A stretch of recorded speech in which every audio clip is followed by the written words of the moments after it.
अस्सलाम वालेकुम। आज हमारा मैथमेटिकल मेथड का लेक्चर नंबर 2 है, जिसमें हम इसकी क्या करेंगे, कुछ प्रॉपर्टीज़ को डिस्कस करेंगे एंड नेक्स्ट नंबर पे हम इंपॉर्टेंट क्वेश्चंस को देखेंगे। अब प्रॉपर्टीज़ जो हमने आज के लेक्चर में डिस्कस करनी है कौन कौन सी होंगी इसकी प्रॉपर्टीज़ में हमारे पास फर्स्ट नंबर में हमने लीनियरिटी को डिस्कस करना है एंड सेकंड नंबर में हमने कंजुगेशन देखनी है, कंटिन्यूटी को डिस्कस करेंगे, कन्वोल्यूशन एंड पार्शिवल्स आइडेंटिटी को। ठीक है, और जो हमने क्वेश्चंस आज के लेक्चर में डिस्कस करने हैं, 2 क्वेश्चंस को डिस्कस करेंगे ताकि हमें फ्लोर ट्रांसफॉर्म फाइंड करना अच्छे से सीख सके। ठीक है, इसमें हमारे पास फर्स्ट क्वेश्चन क्या है। फर्स्ट नंबर पे जो हमने यहाँ पे फंक्शन लिया था, ये हमने लिया है पीस वाइज फंक्शन लिया है। इस पे कंडीशन है कि जब 1 होगा हमारा फंक्शन, ठीक है, तब हमारे पास एक्स का मॉड जो less than equal to L होगा एंड जब हमारा फंक्शन 0 के इक्वल होगा तब हमारे पास जो एक्स का मॉड ग्रेटर देन एल होगा। मज़ीद इसे हम इसके क्वेश्चन में डिस्कस करेंगे। सेकंड नंबर पर जो हमने फंक्शन लिया है, हमने लिया है कि e की पावर में माइनस सी एक्स स्क्वायर है। यहाँ पे सी हमारे पास कॉन्स्टेंट है एंड सी जो होना चाहिए वो ग्रेटर देन 0 होना चाहिए, इस पर कंडीशन है। ठीक है, अब इनको मज़ीद हम इनकी उसमें डिस्कस करते हैं क्वेश्चन में। तो हम नेक्स्ट चलते हैं, सबसे पहले प्रॉपर्टीज को डिस्कस करते हैं। प्रॉपर्टीज में हमारे पास फर्स्ट नंबर पे क्या आएगी, लीनियरिटी आ रही है। ठीक है, तो सबसे पहले हम इसे डिस्कस करते हैं। अब इसमें क्या कह रहा है हमें, एफ जो हमारे पास क्या है, लीनियर ट्रांसफॉर्म है। ठीक है, लीनियर ट्रांसफॉर्मेशन है फॉर एनी 2 फंक्शन, किसी 2 फंक्शंस की f1 एंड f2 की। अब यहाँ पे इसकी फूरियर ट्रांसफॉर्म को कह रहा है कि बन रही है किसके साथ, कि f आ जाएगा एंड f1 आ जाएगा into and f into f1 आ जाएगा। ये जो डिनोट करे, किसको डिनोट करे कि हमारे फंक्शंस की क्या है, f1 एंड f2 की फूरियर ट्रांसफॉर्म है। इसको हम लोग किस तरह पहले लिख रहे थे कि हम ऐसे भी, इसको हम ऐसे भी डिनोट कर सकते हैं कि f ऑफ आ जाएगा एंड x आ जाए। ठीक है, तो इसको हम इससे भी डिनोट कर रहे थे, या हम ऐसे भी नोट करें। ठीक है, जो मतलब वेरिएबल होगा वो हमारे पास इसके साथ लगता है। ठीक है, अब रिस्पेक्टिवली हमने 2 कांस्टेंट लिए, एक c1 लिया और एक c2 लिया। अब हम वो हमें कह रहा है कि हमने इसकी फूरियर ट्रांसफॉर्म बतानी किसके, कि हमारे पास 2 फंक्शन हो f1 एंड f2, उनको साथ कोई कांस्टेंट मल्टीपल हो रहा है और उन्हें ऐड करवाया जाए तो उसकी जो फूरियर ट्रांसफॉर्म होगी वो क्या बनेगी। ये हमारे पास इसकी क्या होती है, फूरियर ट्रांसफॉर्म होती है। ठीक है, इसका फॉर्मूला है। अब जब इसे हम अप्लाई करें कि अगर हमने इनकी फूरियर ट्रांसफॉर्म फाइंड करनी है कि इनको कांस्टेंट्स मल्टीपल ऐड करवा के, तो यहाँ पे हमारे पास क्या होगा, कांस्टेंट बाहर आ जाएगा एंड फंक्शन पे जो है ना इनकी क्या हो जाएगी, फूरियर ट्रांसफॉर्म अप्लाई हो जाएगी। तो यहाँ से हमने क्या करना है नेक्स्ट, कि अब ये कांस्टेंट कैसे बाहर आया, जब हम इस पे फूरियर ट्रांसफॉर्म अप्लाई करें तो फूरियर ट्रांसफॉर्म का फॉर्मूला हमारे पास ये राइट किया हुआ है। ठीक है, अब इसका फार्मूला को जब हम इसमें अप्लाई करेंगे कि यहाँ पे कांस्टेंट आ जाए फंक्शन के साथ, तो कांस्टेंट इंटीग्रल से हमें पता है बाहर आ जाता है। इंटीग्रल से बाहर आएगा तो एक c1 हमारा एक कांस्टेंट था। ठीक है, ये इंटीग्रल से बाहर आ गया, जो बाकी फॉर्म थी वो हमारे पास फूरियर ट्रांसफॉर्म थी किसकी, फंक्शन की, तो हमने उसको वैसे लिखते। इसी तरह एज c2 के लिए भी हमने ये काम किया। तो अब से यहाँ तक ये एक प्रॉपर्टी तो आप लोगों की डिस्कस हो गई है, तो ये क्लियर होगी। ठीक है, अब नेक्स्ट चलते हैं हम कंजुगेशन की तरफ। कंजुगेशन में हमारे पास क्या है, यहाँ पे हमने एक फंक्शन लिया है f। ठीक है, हमने कहा कि इसकी जो फूरियर ट्रांसफॉर्म बन रही है ये हमारे पास ये है। ठीक है, अब नेक्स्ट हमने क्या कह रहे हैं कि then Fourier transform of the function, हमने इस फंक्शन की फूरियर ट्रांसफॉर्म बतानी किसकी, कॉम्प्लेक्स कॉन्जुगेशन की। ठीक है, मतलब इस पे कॉन्जुगेट होगा, जैसे कॉम्प्लेक्स है तो मतलब एयोटा वाली फॉर्म आएंगी इनमें। ठीक है, इमेजिनरी पार्ट कह लें तो इस गिवन बाय क्या, ये फंक्शन पे हमने जब फूरियर ट्रांसफॉर्म अप्लाई किया, फंक्शन हमारा कौन सा इस पे कॉन्जुगेट है। ठीक है, तो ये हमारे पास इसके होल पे कॉन्जुगेट आ जाएगा एंड जो ओमेगा होता है उस पे उसकी जगह क्या आ जाएगा, नेगेटिव आ जाएगा, मतलब इमेजिनरी वैल्यू आ जाएंगे। ये हमारे पास कॉन्जुगेशन होती है। ठीक है, अब कॉन्जुगेशन सबको ही पता है कि अगर हमारे पास क्या कह रहे हैं, अगर पॉजिटिव वैल्यू है तो हमारे पास क्या हो जाती है, नेगेटिव में हो जाती है, क्योंकि हमारे पास कॉम्प्लेक्स कॉन्जुगेशन है। यहाँ तक सबको क्लियर है, साइन चेंज हो जाता है। यहाँ पे देखिए हमारा फंक्शन की जो फूरियर ट्रांसफॉर्म है वो इसकी इक्वल हो, मतलब ये इसकी आती है, इक्वल आती है फूरियर ट्रांसफॉर्म। अब जब फंक्शन पे कॉन्जुगेट लेंगे तो फूरियर ट्रांसफॉर्म पे भी कॉन्जुगेट आएगा और यहाँ पे इसका साइन चेंज हो जाएगा कि ओमेगा पॉजिटिव है या नेगेटिव हो जाएगा। तो जस्ट इतनी सी बात यहाँ पे कर रहे हैं, ये प्रॉपर्टी क्लियर। नेक्स्ट पे चलते हैं। नेक्स्ट हमारे पास कंटिन्यूटी आ रही है। ठीक है, कंटिन्यूटी में हमारे पास क्या है कि लेट फंक्शन हमने लिया है, ये हमारे पास फंक्शन कौन सा है, एब्सोल्युटली इंटीग्रेबल फंक्शन है। इसकी जो फूरियर ट्रांसफॉर्म है हमारे पास ये बन रही है। ठीक है, देन इसकी जो फूरियर ट्रांसफॉर्म होगी कंटीन्यूअस फंक्शन होगी। यहाँ तो बात क्लियर कि अगर हमारा फंक्शन एब्सोल्युटली इंटीग्रेबल फंक्शन है तो जो फूरियर ट्रांसफॉर्म बन रही है वहाँ पर क्या होगी, कंटीन्यूअस फंक्शन होगा। तो यहाँ पे सिर्फ जनरल बात की गई है। ठीक है, नेक्स्ट हमारे पास जो प्रॉपर्टी आ रही है वो कन्वोल्यूशन है। कन्वोल्यूशन में हमें क्या कह रहा है कि we know the convolution of the function f and g. क्या हम 2 फंक्शंस के अगर हमने कन्वर्शन करनी है तो हम किस तरह से करते हैं, सबसे पहले इसको डिनोट किससे करते हैं, हम एफ स्टार जी से डिनोट करते हैं। ठीक है, एंड इसको जो ओपन किस तरह करेंगे, अगर हमारे पास f star g of x हो तो हम लिखते हैं माइनस इनफिनिटी से इनफिनिटी, इसके इंटीग्रल की लिमिट है। ठीक है, f of x minus t and g of t d t, इसको इस तरह से डिफाइन किया गया हमने। ठीक है, इस तरह डिफाइन करते हैं। अब यहाँ पे जो हमारा फंक्शन है मीन ये इंटीग्रल, ठीक है, इसकी ये कब एग्जिस्ट करेगा, जब हमारा जो फंक्शन है ये हमारे पास क्या होना चाहिए, बाउंडेड हो, एंड जो जी वाला जी है ये हमारे पास क्या होना चाहिए, एब्सोल्युटली इंटीग्रेबल हो। अगर ये दोनों कंडीशन सेटिस्फाई कराए तो हमें इसका इंटीग्रल का क्या मिल जाएगा, सोल्यूशन मिल जाएगा। ठीक है, एग्जिस्ट करेगा इंटीग्रल हमारा।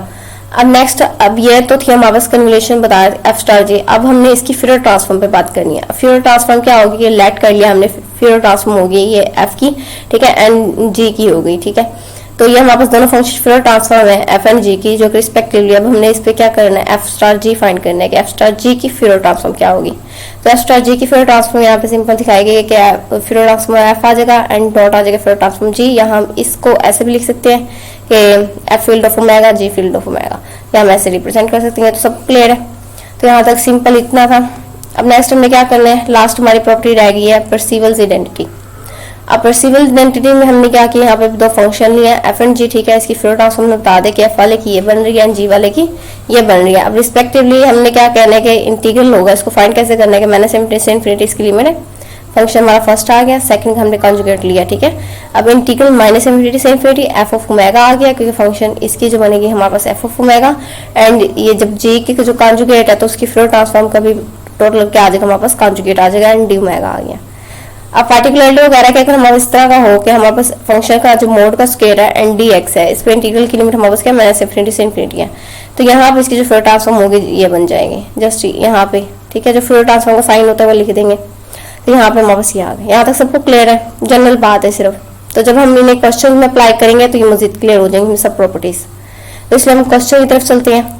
फर्स्ट क्वेश्चन है हमारा, हमने फंक्शन लिया हुआ था पीस वाइज फंक्शन, हमें इसकी क्या करनी है, फाइंड करनी है, फ्यूरियर ट्रांसफॉर्म फाइंड करनी है। ठीक है, अब यहाँ पे देखें हमारे पास जब हम फंक्शन को 1 लेते हैं तब हमारी जो लिमिट है वो माइनस एल से एल बन रही है ऐसे, और जब हम 0 लेंगे तो हमारे पास बाकी सब रीजन पे जो हमारा क्या हो जाएगा, 0 हो जाएगा। इसीलिए हम फंक्शन को 1 ले रहे हैं और उसकी लिमिट हमारे पास क्या थी, माइनस एल से एल थी, तो हमने माइनस एल से एल लिया थी। यहाँ तक बात क्लियर है। अब नेक्स्ट हमने क्या किया है, सबसे पहले हमने फ्यूरियर ट्रांसफॉर्म जो हमारी थी उसका फॉर्मूला हमने राइट कर दिया ताकि हमें जो है ना इजी हो जाए सॉल्व करने में, समझने में। अब ये यहाँ पे हमारे पास फंक्शन ने क्या लिया है, 1 लिया है, तो ये हमारे पास 1 आ गया एंड उसकी लिमिट हमने क्या ली थी, माइनस एल से एल ली थी। यहाँ तक सबको क्लियर। नेक्स्ट स्टेप में हमने इसका इंटीग्रल जो है ना ओपन कर दिया, मतलब इंटीग्रेशन कर दिया। क्या आ जाएगा, ई के power minus omega x as आ गया एंड नीचे डिवाइड हो जाएगा माइनस आयोटा ओमेगा। यहाँ तक बात क्लियर है। अब यहाँ पे हमने कुछ भी नहीं किया, जस्ट इंटीग्रल किया, लिमिट पुट किया, हमारे पास अपर लिमिट आ गई है, ठीक है, एल एंड लोअर लिमिट आ गई है। यहाँ तक सबको क्लियर। अब नेक्स्ट नंबर पे हमने यहाँ पे क्या करना है कि ये हमारे पास क्या माइनस माइनस ये तो प्लस हो जाएगा। यहाँ तक बात क्लियर है, ठीक है, कट जाएंगे। अब यहाँ से हमने माइनस को कॉमन ले लिया, माइनस को कॉमन लेंगे तो हमारे पास ये फॉर्म बन रही है, माइनस ई के पावर में माइनस आई ओमेगा एल प्लस ई के पावर में आई ओमेगा एल। तो हम इसे प्लस वाले को पहले और नेगेटिव वाले को बाद में लिख सकते हैं, तो हमने ये काम करना है, ठीक है। एंड बाकी एज इट, ये वाला नेगेटिव नेगेटिव से कैंसिल हो जाएगा। अब ये देखिए किसका फॉर्मूला बन रहा है, हमने साइड पर ऐड किया साइन एक्स का, जस्ट ये 2 क्या हो जाएगा, दूसरी तरफ चला जाएगा, तो हमारे पास 2 साइन एक्स आ जाएगा, क्योंकि बाकी सारी वैल्यूज हमारे पास इधर है। अब यहाँ पे एक्स की जगह हमारे पास ओमेगा है, तो हमारे पास क्या आ गया, 2 साइन ओमेगा एल आ गया, और नीचे हमारे पास ओमेगा बच रहा था तो ओमेगा एज इट आ गया, एंड यहाँ पे जो हमारे पास जो वैल्यू थी वो आ गई। यहाँ तो सबको क्लियर है। तो इसमें ये करना था, यहाँ पे तो सिंपल हमारी इंटीग्रेशन थी, तो ये हमारा सॉल्व हो गया। नेक्स्ट क्वेश्चन पे चलते हैं। हमारे क्वेश्चन नंबर 2 है, इसमें हमारे पास फंक्शन कौन सा था, ई की पावर में माइनस सी एक्स के है, यहाँ पे सी हमारे पास कांस्टेंट है एंड सी पे कंडीशन है कि हमारे पास ग्रेटर देन 0 होगा, ठीक है, मीन ऑलवेज पॉजिटिव होगा। अब यहाँ पे हमने सबसे पहले वही फ्यूरियर ट्रांसफॉर्म का फॉर्मूला राइट किया, ठीक है। अब यहाँ पे सॉरी यहाँ पे ओमेगा है। नेक्स्ट सिंपल, पहले तो हमने फंक्शन जगह पे क्या कर दिया, फंक्शन की वैल्यू पुट कर दिया कि ई की पावर में माइनस सी एक्स के। अब दोनों नीचे जो है सेम है, तो हमने इनकी पावर जो है एक साथ लिख लिया, ठीक है, माइनस सी एक्स के माइनस आयोटा ओमेगा एक्स। यहाँ तक हमने सिर्फ यही किया। अभी तक सबको क्लियर है। नेक्स्ट हमने क्या किया, सिर्फ माइनस सी को कॉमन लिया। अब यहाँ पे सी तो था माइनस सी, तो एक्स क्या आ गया, सिंपल बच गया। अब यहाँ पे माइनस कॉमन लिया तो ये हमारे पास क्या हो जाएगा, प्लस का हो जाएगा। एंड यहाँ पे सी नहीं था तो यहाँ पे हमने सी को मल्टीपल भी करवाया, डिवाइड भी, जो मल्टीपल करवाया तो हमने बाहर चला गया एंड डिवाइडेड फॉर्म यहाँ पे आ गई है। यहाँ तक बात क्लियर है सबको।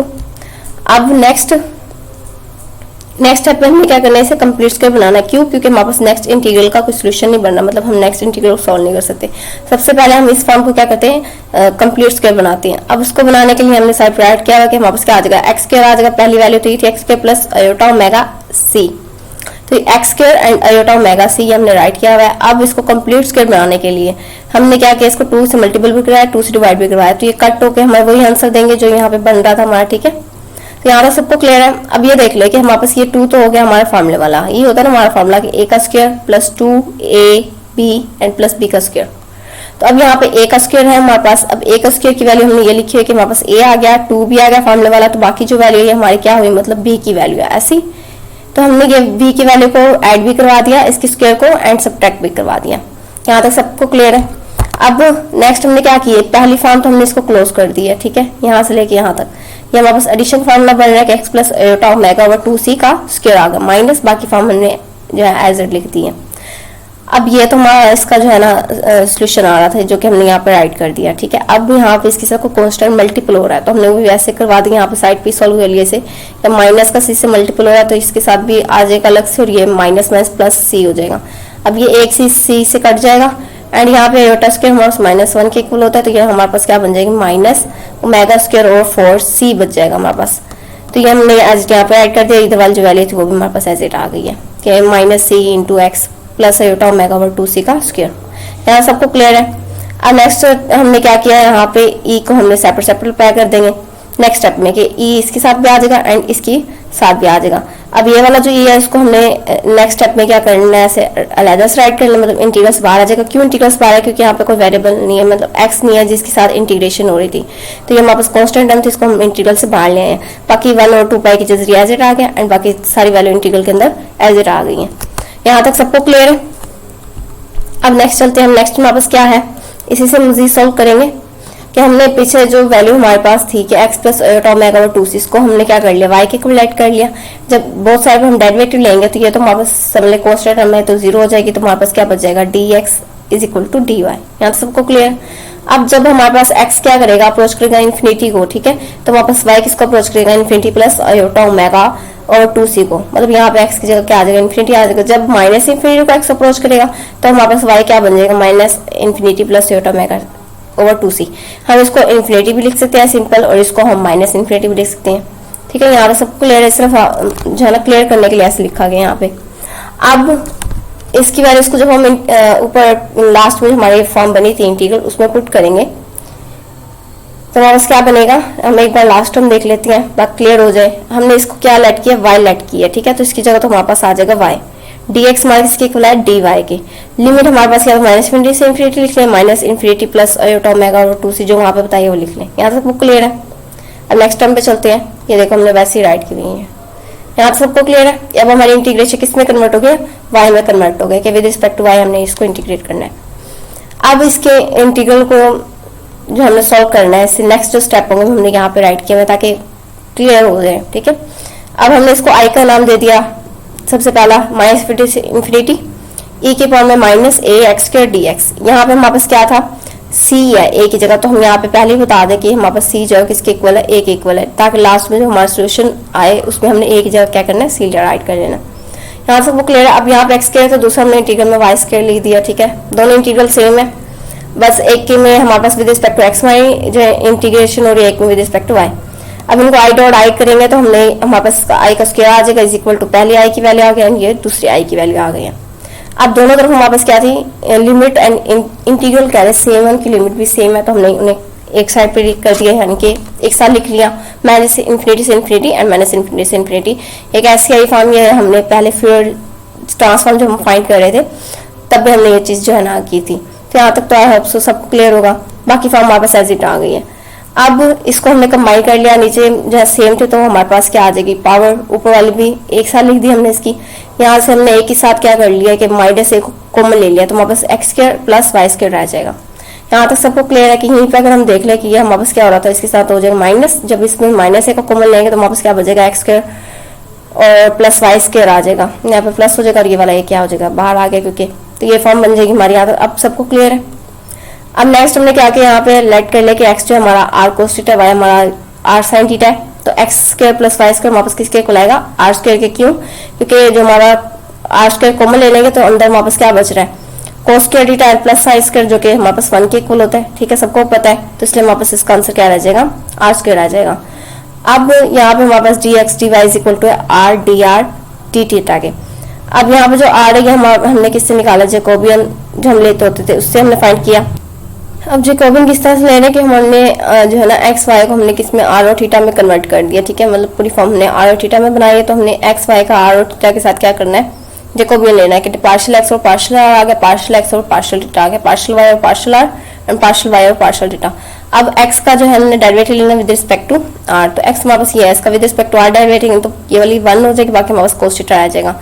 x का विद रिस्पेक्ट टू थीटा लेंगे तो हमारे पास ये cos थीटा का मतलब लेंगे r, तो हमारे पास कॉन्स्टेंट हमारे पास बाहर आ जाएगा, cos थीटा हमारे पास माइनस साइन थीटा आ गया, तो माइनस r साइन थीटा आ गया। यहाँ तक सबको क्लियर। अब ऐसे y का with respect to r and y का विद रिस्पेक्ट टू थीटा लेंगे तो हमारे पास ये आंसर आ जाएंगे। अब इसके जो मोड को जब हम इसके डिटर्मिनेंट को सॉल्व करेंगे तो हमने इसको इससे मल्टीपल कराना, तो हमारा आंसर क्या आएगा, r cos के थीटा, एंड जब इसको इससे मल्टीपल कराएंगे तो हमारा आंसर क्या आएगा, माइनस था तो माइनस फॉर्मूले वाला, ये दोनों क्या हो जाएंगे मिलके प्लस हो जाएंगे, ठीक है, तो हमारे पास r sin स्क्वायर थीटा आ जाएगा। तो r को हम कॉमन ले लेंगे, अंदर हमारे पास जो रह जाएगा cos square theta and plus sin square theta, ये हमारे पास किसके इक्वल होता है, 1 के इक्वल होता है, इसलिए हमारा जो इसका आंसर आया वो हमारे पास क्या आ गया, r आ गया। यहाँ तक सबको क्लियर है। अब इनकी वैल्यूज को हम इंटीग्रल में पुट कर देते हैं। अब हमने कैसे इसकी लिमिट हमारे पास 0 से 2 पाई 0 से इन्फिनिटी कैसे चेंज हुई है, क्योंकि हमने इसको r और थीटा में चेंज किया है। तो हम इसके बेसिक प्लेन पे बात करें तो बेसिक प्लेन हमारे पास क्या होता है, ये हमने सिंपल प्लेन ले लिया, यहाँ पे हमारे पास माइनस इन्फिनिटी से इन्फिनिटी है। अभी माइनस इन्फिनिटी से इन्फिनिटी कैसे है कि यहाँ पे x की हमारे पास क्या वैल्यूज होती हैं, पॉजिटिव वैल्यूज होती हैं, इधर हमारे पास x की नेगेटिव वैल्यूज होती हैं, इसलिए हमारे पास इन्फिनिटी से इन्फिनिटी एंड सेम y के लिए भी y एक्सिस पे भी इन्फिनिटी से माइनस इन्फिनिटी। यहाँ सबको क्लियर है। अब ये हमने इस पर सर्कल ड्रा किया, यहाँ पे जो हमारा r है वो यहाँ पे बन रहा है, ठीक है, तो यहाँ पे r की जो अब लिमिट बन रही है मतलब उस पर क्या है, तो हमारे पास ये 0 से इन्फिनिटी ही बन रहा है, ठीक है। और थीटा के लिए देखें तो यहाँ पे थीटा के लिए एंगल जो हमारे पास क्या बन रहा है, 2 पाई बन रहा है, एंड 0 से हमारे पास क्या आ जाएगा, 2 पे आ जाएगा। यहाँ तक बात क्लियर, थीटा की लिमिट हमने ली है 0 से 2 पाई, एंड जो इंटीग्रल के लिए ली है मतलब r के लिए लिया वो हमारे पास लिमिट आ गई 0 से इन्फिनिटी, एंड बाकी जो वैल्यूज थी वो हमने एज लिख दी है कि हमारे पास क्या था, dx एंड dy की वैल्यू हमारे पास आई थी r dr थीटा, ये हमने एज लिख दी है। और यहाँ पे x square plus y square की जो वैल्यू आई थी वो हमारे पास आई थी r स्क्वायर, तो हमने एज लिख दिया कि e की पावर माइनस r स्क्वायर। यहाँ सबको क्लियर है। अब जब इससे हम थीटा की रिस्पेक्ट में सॉल्व करें इंटीग्रल को, ठीक है, तो यहाँ पे थीटा हमारे पास कहीं पे भी नहीं है, ठीक है, तो इसका मतलब इसके साथ पूरी वैल्यू के साथ यहाँ पे क्या आ जाएगा, जब हम सॉल्व करेंगे थीटा आ जाएगा। थीटा की वैल्यू लिमिट हमारे पास क्या है, 2 पाई से मतलब 0 से 2 पाई, जब 0 पुट करेंगे तो हमारा आंसर तो क्या हो जाएगा, 0 हो जाएगा। जब 2 पाई पुट करेंगे तब हमारा आंसर क्या आएगा, 2 पाई आ जाएगा, साथ में बाकी सारी वैल्यूज क्या रहेंगी, सेम ही रहेंगी। तो वो जो 2 पाई है वो हमने क्या कर लिया, इसके इंटीग्रल से बाहर लिख लिया है। यहाँ तक सबको क्लियर है, और बाकी सारी वैल्यूज एज इट इज समझ लो वैसे ही आ जाएंगी। अब ये हमने इस तरह से क्यों लिखा है कि D over D R E की पावर में मतलब ये लिख दिया वैल्यूज। अब ऐसे आई है कि पहले तो हम फर्स्ट ऑफ ऑल इसका डेरिवेटिव ओपन करते हैं, जब इसका डेरिवेटिव ओपन करें तो हमारे पास ये फॉर्म बनेगी, ठीक है, e की पावर में minus A R square minus 2a and r, ठीक है, ये इसका हमारे पास क्या बन रहा है, डेरिवेटिव बन रहा है। किस तरह से कि ये तो हमारे पास दोबारा से इसका डेरिवेटिव लेना होता है ना, तो ए वाली टर्म एंड ये हमारे पास क्या आ जाएगा 2r, तो ये हमारे पास इसका डेरिवेटिव हो गया। डेरिवेटिव सबको क्लियर है, किसका डेरिवेटिव हमने लिखा है, ये इसका, मतलब जब हम इसे ओपन करें तो हमारे पास ये फॉर्म बन रही है। तो जब हम ये फॉर्म बनाने लगे तो हमने इससे पहले क्या करना है, माइनस के 2a से इसे डिवाइड भी करवा देना है और तकसीम भी करवा देना है। जब हमने मल्टीपल करवाया वो समझे इसके साथ लिखा हुआ है, ठीक है, और जो डिवाइड करवाया वो हमने एज इट बाहर ले लिया माइनस का 2a। यहाँ सबको क्लियर है, जो मल्टीपल करवाया था वो इसके अंदर आ गया। अब क्लियर है कि ये फॉर्म हमने कैसे लिखी है, आपसे ज़्यादा क्लियर होगा। नेक्स्ट टर्म में हमने जस्ट क्या किया, अभी हमें पता है डी आर से कट गया, एंड जो इंटीग्रल है वो डेरिवेटिव से कट जाएगा, तो हमने सिंपल इसकी नेक्स्ट क्या करनी है, लिमिट पुट करनी है 0 से इन्फिनिटी। अब जब हम इन्फिनिटी पुट करेंगे तो हमारा आंसर क्या आएगा, 0 आएगा। कब 0 आएगा, जब हमारा जो a है ये क्या होना चाहिए, ग्रेटर देन होना चाहिए 0। अगर 0 होगा तो ही ये हमारे पास क्या करेगा, 0 आंसर देगा हमें, अदरवाइज हमें 0 आंसर नहीं देगा। नेक्स्ट नंबर पे अगर पॉजिटिव नहीं लेंगे तो हमें इमेजिनरी आंसर देगा, ठीक है। अब यहाँ पे नेक्स्ट नंबर पे हमने क्या करना है कि e की पावर में 0, तो ये हमारे पास क्या आंसर देगा, 1 देगा, सबको ही पता है। अभी -1 है, एंड यहाँ पे हमारे पास क्या माइनस है बाहर, तो माइनस माइनस प्लस हो जाएगा, प्लस होकर हमें क्या दे रहा है, पाई ओवर a। अब यहाँ पे i की स्क्वायर है, तो हमने स्क्वायर ले लेंगे बोथ साइड पे। जब हम स्क्वायर लेंगे बोथ साइड पे, आपसे यहाँ तक सबको क्लियर हो गया, इंटीग्रल की वैल्यू हमारे पास i की वैल्यू क्या आई है, पाई ओवर a की नजर आई है। अब यहाँ पे a है, क्योंकि हमने c की जगह पे यहाँ सारा a राइट किया हुआ है, तो यहाँ पे हमारे पास इसका जो आंसर बनेगा वो क्या बनेगा, c आएगा a की जगह पे, तो पाई ओवर c का जो है स्क्वायर आ जाएगा। जैसे आ जाएगी। तो यहाँ तक हमारे पास क्लियर है। अब यहाँ से पाई पे भी स्क्वायर रूट है, तो यहाँ पे भी स्क्वायर है, तो हमारे पास इससे कट जाएगा स्क्वायर रूट से स्क्वायर रूट पाई पाई। तो बाकी हमारे पास जो वैल्यू बचेगी ये हमारे पास एज इट आ गया, ए के बराबर में minus omega square of 4c and divide form है हमारे पास यहाँ पे 2 एंड ये c 2 बच रहे थे, दोनों की क्या है स्क्वायर रूट लिया हुआ, तो हमारा स्क्वायर रूट के अंदर आ गया। तो यहाँ सबको क्लियर है। अगर इसमें कोई भी इश्यू हो तो आप लोग मुझसे पूछ सकते हैं। अल्लाह हाफिज़।